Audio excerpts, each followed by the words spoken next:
What new variable has entered the equation in this calculus because of the pandemic and so forth? And from my observation, it has to do with communication with your customer more than anything. Because now that we're dealing with this pandemic, and there will be this new normal of restrictions and rules, and this golf course may be set up differently and operating differently. So it's really shaken up what the experience could be like in different places. And for that reason, communication directly between the business and the customer becomes paramount. And when you have a third party that stands in the middle between the customer and the business, a lot can get lost. And there's a long history in the travel industry, the lodging industry, and even the golf industry of communication breakdown between the customer and the business when that third party gets involved.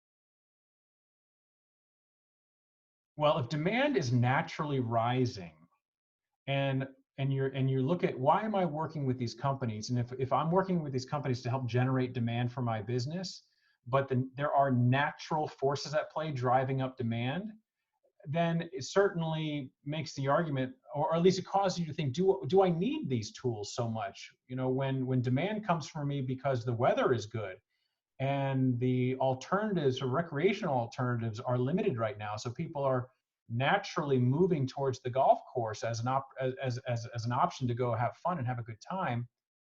Well, okay, then should I be paying a 20% commission, or should I be bartering this much for a rise in interest that is happening without those companies?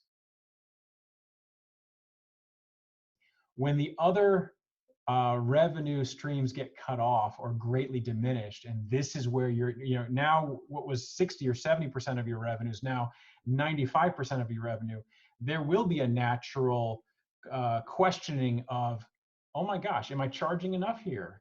Am I charging too much here? Or what is going into my thinking here? Why do I have the strategy for pricing that I do right now? The forces of this pandemic is creating this natural hand pushing operators into rethinking certain aspects of their business, or at least thinking more about it. I hate, maybe that's a way of putting, because everybody's thinking about this stuff, whether they consciously or subconsciously are aware of it. But yes, hopefully this will bring it to the forefront to allow golf course operators to say, well, wait a second, when demand is strong, or when it's not, when it's soft or when it's good, why am I pricing what I am? And it's not about looking down the street seeing what they're pricing anymore. That was what it used to be, and I don't think that needs to. It doesn't have to be that anymore.